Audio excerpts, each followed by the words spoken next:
Bem-vindos de volta ao Literatura. Demorei, mas voltei. Depois de alguns dias de pausa, estou aqui hoje para falar sobre o romantismo na prosa. Não quer demais lembrar, né? Já é inscrito no canal? Ainda não? Então faça sua inscrição, clica no sininho para receber as notificações, curte o vídeo e vamos lá! Antes de nós começarmos, precisamos falar sobre dois pontos bastante importantes sobre a prosa romântica. Número 1. Dizer que romance romântico não é uma redundância. Por quê? Em literatura, entende-se como romance uma narrativa longa. Sendo assim, independente se dentro dela existe ou não o encontro entre duas pessoas apaixonadas.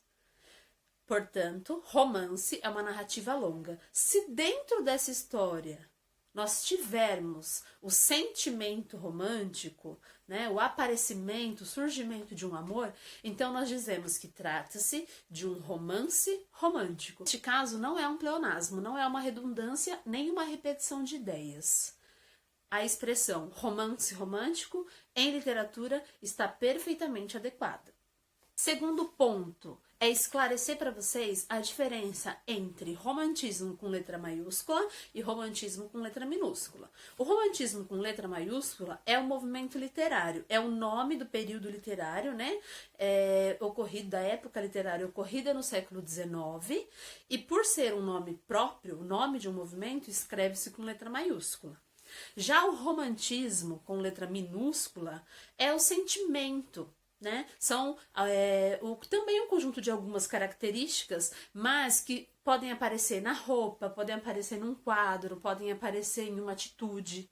Tudo bem? Então, o movimento literário ocorrido no século XIX escreve-se com letra maiúscula. O sentimento romântico, que pode aparecer tanto na pintura, quanto na vestimenta, quanto em alguma atitude, esse nós escrevemos com letra minúscula. Vamos lá, nós vimos nas aulas anteriores que na poesia o romantismo ele se dividiu em 3 fases. A primeira fase é conhecida como indianista ou nacionalista, né? Se nós estivermos nos referindo a outros países, mas no caso do Brasil é a geração indianista. A segunda geração ficou conhecida como mal do século ou byroniana. E a terceira geração, que é a última, né, que nós vimos aí na aula, ficou conhecida como a geração condoreira, né, porque tinha como temática falar sobre a escravidão. Então, na poesia, nós temos essa divisão em fases. Já na prosa, nós não dividimos o romantismo em fases, nós dividimos em tipos de romance. Então, vamos lá. As 3 fases que nós estudamos anteriormente, elas se aplicam melhor à poesia. A escrita em versos, né? Cada ideia em uma linha. Agora, a prosa, né? O romance, né? Uma história, uma narrativa mais longa, que possui personagem, cenário, narrador. Esse tipo de escrita, esse tipo de obra se divide de uma forma diferente. Nós vamos dividir simplesmente pelos tipos de romance. Romance regionalista. Romance indianista.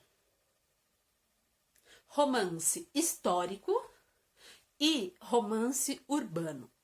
Pianista que lembra para nós aí até mesmo a primeira fase, né, da poesia, do romantismo, ficou conhecido por trazer, né, como personagem principal, como temática, o índio. Então, são representantes do romance indianista o Birajara, Iracema.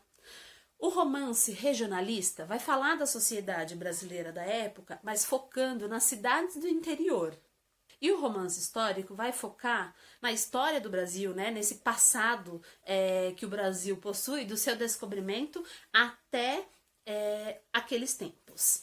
No entanto, um desses romances se destaca né, para nós. De todos esses tipos de romance, o romance urbano é o que mais se disseminou naquela época, é o que ficou famoso. Inclusive, é nesse momento que os livros, né, eles começam a ter um caráter de lazer, de entretenimento para muitas pessoas, principalmente para as mulheres.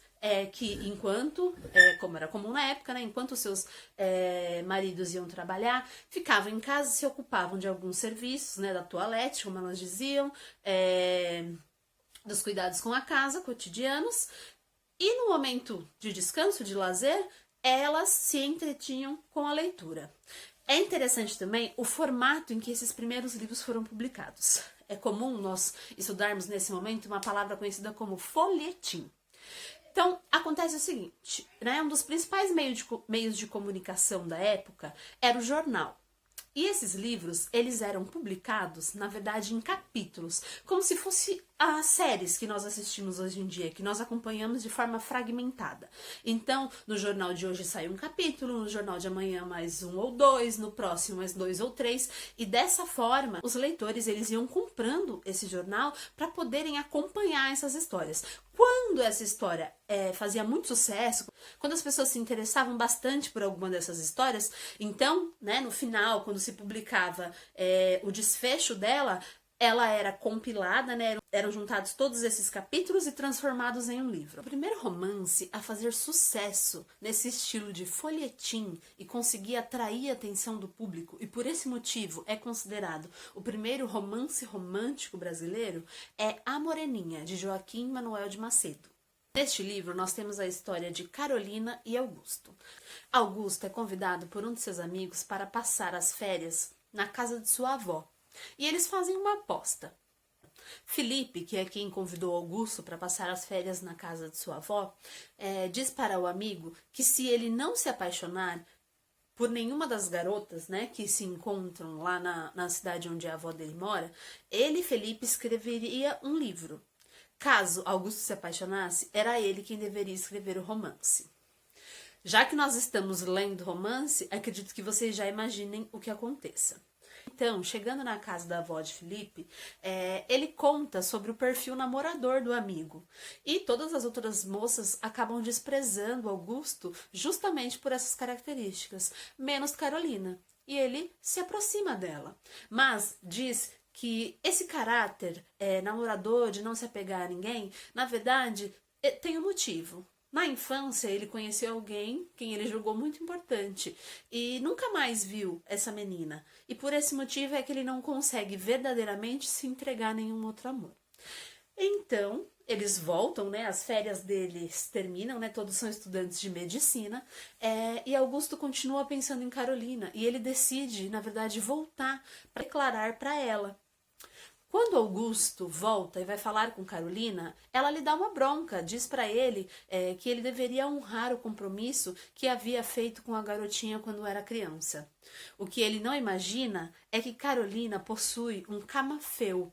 Naquele episódio em que eles eram crianças, eles haviam trocado objetos muito importantes para cada um. E aí então Augusto descobre que na verdade Carolina é aquela garotinha da sua infância. E como é comum nos romances românticos, né, desse período, eles encontram o seu final feliz. Esse livro fez muito sucesso na época e fez com que o seu autor fosse um dos maiores daquele momento. Apesar do sucesso de A Moreninha e da importância de Joaquim Manuel de Macedo, há um outro nome que não pode ser esquecido, o nome de José de Alencar. Ele é o único autor que escreveu nas 4 vertentes, nos 4 tipos de romance. Ele escreveu romances históricos, ele escreveu romance indianista, ele escreveu romance regionalista e teve o seu nome assim repetido diversas vezes, né, na boca do povo nos romances urbanos. Ele é o rei do romance urbano. Então, vamos falar sobre algumas características do romance urbano, tão bem cultivada por José de Alencar. O romance urbano vai retratar a burguesia brasileira do século XIX, com os seus costumes, as suas comemorações, o seu modo de vestir, os lugares que eles frequentavam. Vai principalmente tratar sobre a elite carioca brasileira, porque naquele momento o Rio de Janeiro era a capital do Brasil. Então algumas ruas ficam bem famosas, né? Principalmente a rua em que ficavam as modistas, em que as mulheres, né, da elite daquele momento geralmente estavam.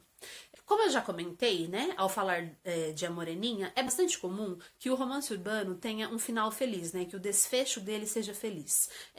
Também o personagem principal, né, geralmente o par romântico, o homem presente nessa relação, ele representa o ideal de um herói. Então, geralmente ele é um homem honrado, né, não necessariamente com nenhum poder sobrenatural, de grande força ou capacidade. É só no sentido mesmo de comportamento. É um homem que geralmente vai carregar com ele os ideais da honra, da esperteza, da lealdade.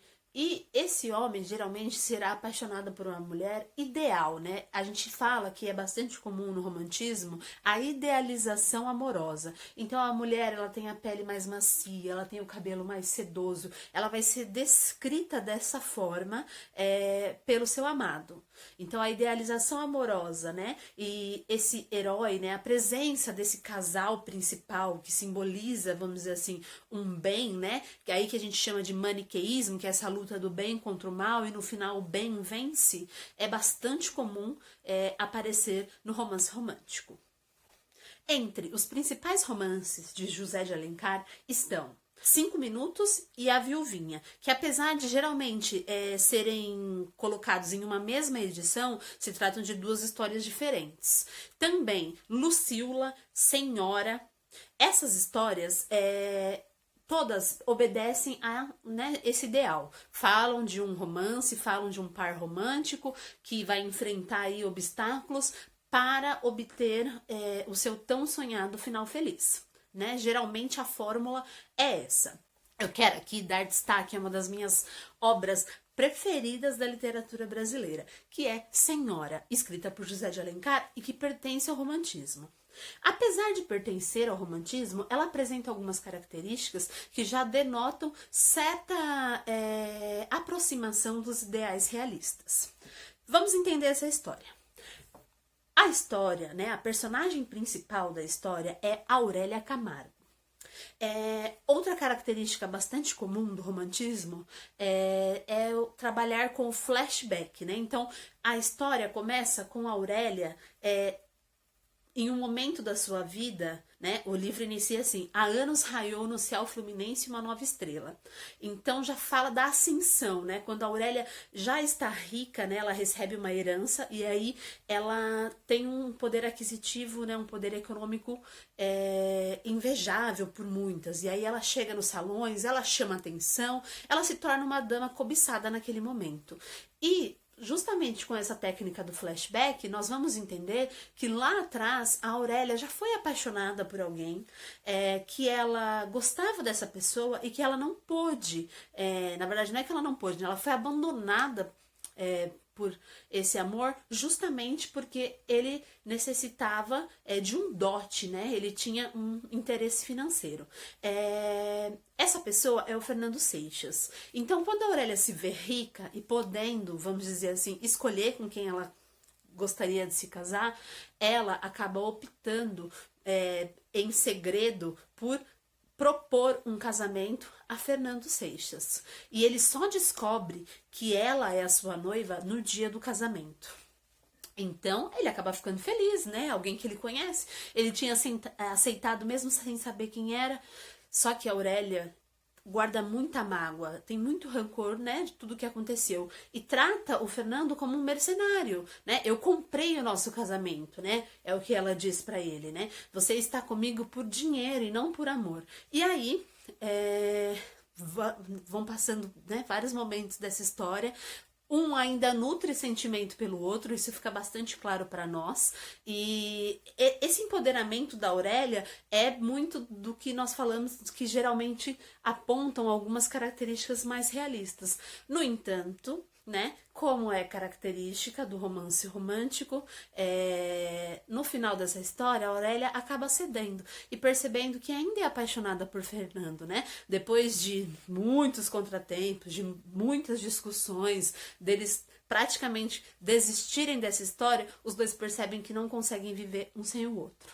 E Senhora, então, é uma das obras mais conhecidas e mais celebradas em todo o mundo. Várias histórias geralmente se utilizam desse enredo, né? Da mulher que é abandonada por um homem, busca um casamento por interesse, depois é comprado por essa mesma mulher e os dois descobrem que ainda são apaixonados.